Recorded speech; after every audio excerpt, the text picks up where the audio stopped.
Welcome. This is my series on training your dog for distance work, and this is just a basic introduction about what it is, why it's important, and some of the ways I go about it.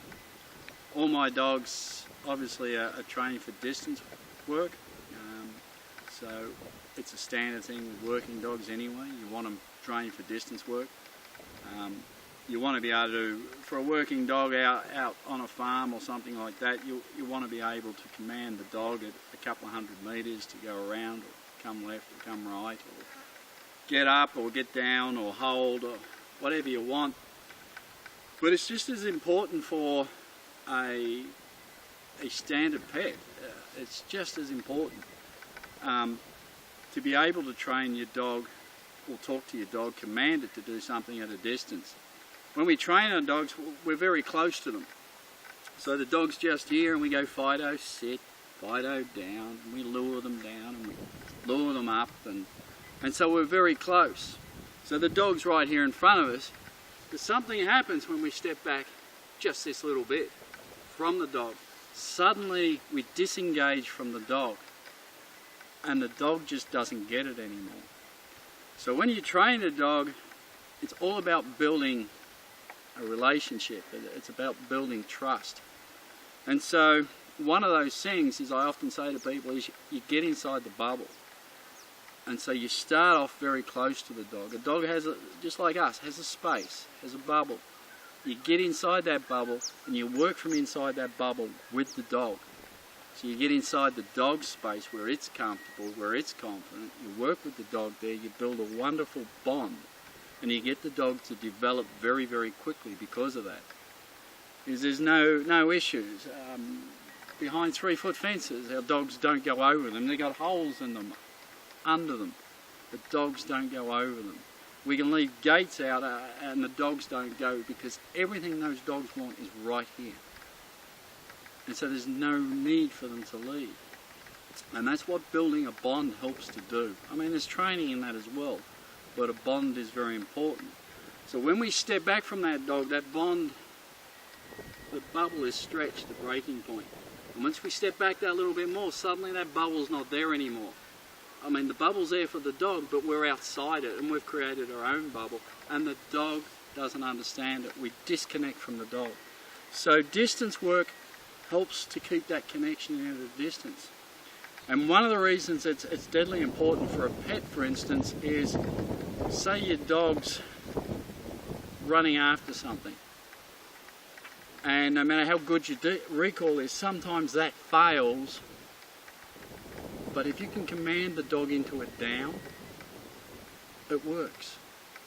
So if you've worked on a distance command where everything else fails, saying to a dog, down, and the dog will go down. The reason being is that when you're recalling it and the dog's so worked up and it's over the prey thing, it still hears you. But it's not strong enough to obey, because that is stronger, because the focus isn't strong enough on you to break that. And you're trying to call it away from something it really wants. But when you tell a dog down, you're not trying to call it away. Teaching the dog simply to stop, go down. And if you build an auto stay in with that, then the dog will go down, the auto stay kicks in, and if your training is good, the dog stays. Right? It's one of the reasons I say to everybody, build in auto stays. Because if you can get a dog to sit or stay, it stays. And then if you don't call the dog out of a stay, you walk up, you break the stay when you get to the dog, then the dog is never encouraged or never confused about when it should stay. It's not looking for you to call it out. It's waiting for you to get there and then waiting for you to release it. And so that's why I say auto stays and everything are so important. And you might think, well, what has all this got to do with distance training? Well, this is the stuff that's going to work, and you need working at a distance. So like I said, if your dog's running away, it's not listening to recall, you don't have recall, getting it into a down with an auto stay, for instance, at a distance, will keep that dog there and safe. Right? So it's about commanding it. If your dog's coming back to you, you've recalled it back to you, but it's about to run into the squirrels it was chasing, or the deer it was chasing, or the dogs that it was chasing, a busy road that it's going to cross, if you can't command it at a distance, it keeps coming. And if you go sit, Fido, sit, down, Fido, down, and it only knows sit here, down here where the bubble is, it's going to be a good dog and keep coming to its master and sit it and go down at its feet, because that's where its bubble is. That's where the connection is. The dog's not doing anything wrong, it's doing what you trained it to do. We trained it, sit, Fido, down, Fido, right here. So if we don't extend that, even if the dog listens to everything you say, it's going to want to come back. Because that's where you trained it, that's where you created the bond, that's where the trust was built. So even if your training's been done 100% correctly, that dog is going to come back here. So distance is dead important, because otherwise that dog's going to run into that thing that you're trying to stop it from. It's going to cross that busy road, or that river, or something like that. So being able to command your dog at a distance saves lives, and it's deadly important. You know, recall is about commanding your dog at a distance, and people will say that's really difficult. But it's not if you follow the simple steps of recall. Focus is your thing, and even commanding a dog at distance, it's not that hard to teach a dog. It takes constant training and it takes a bit of patience, and some dogs are harder than others, but teaching a dog to obey commands at distance isn't difficult if you've got focus in place. It's just a matter of stepping it up, the same as you stepped up stay and everything else. So distance training is really important, whether you've got a working dog, like an actual working dog, or whether or not you've got a pet dog. And it doesn't matter on the breed. It doesn't matter on the breed, it's all the same. Alright, now like with all techniques, all dogs, I train all my dogs the same. They're all different breeds, they're all working lines, but they've all been different breeds over the years. And they all respond to this training. But like anything, you have to adapt slightly to the individual dog. So the 3 dogs I currently have, I use all the same training techniques, but I add little bits in to meet their personalities and their criteria and so forth. So that's important as well. But the basics always remain the same. And you know, it's patience. Build that bond and be patient and create that distance. Now, how much distance you want will often depend on what you're doing with a dog. For me, a couple of 100 metres is about standard.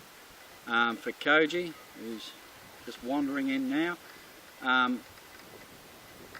you know, I'm going to look at around 50 metres to start with. That's about 150, 170 feet or something. To you people that haven't got the hang of metric yet. So if you're following this video, I'm going to drag you from the dark, dank ages and drag you into metric systems. So I'll be working up through this video series to get him to 50 metres. After that I'll probably increase it, but the video series up to about 50 metres just to get him to follow the commands.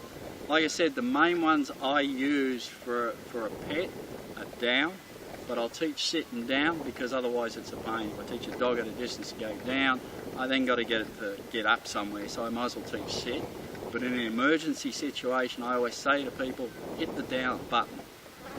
Alright, a dog goes down quicker and easier than it goes into a sit. Alright, it's a more comfortable position, it's a more natural position. Get a dog to go down, because at this point the dog's going to be running. So get a dog to go down. But if you do sit and down, it's okay, but always aim for the down and always aim to have an auto stay in there, because one command the dog goes down and it stays until you get there. That is the idea behind it once the dog's properly trained. Alright, so I hope that explains what it's for and what we're going to be doing. And the next video will be about setting up the training area, and then we'll move on from there. I hope that helps. See you in the next one.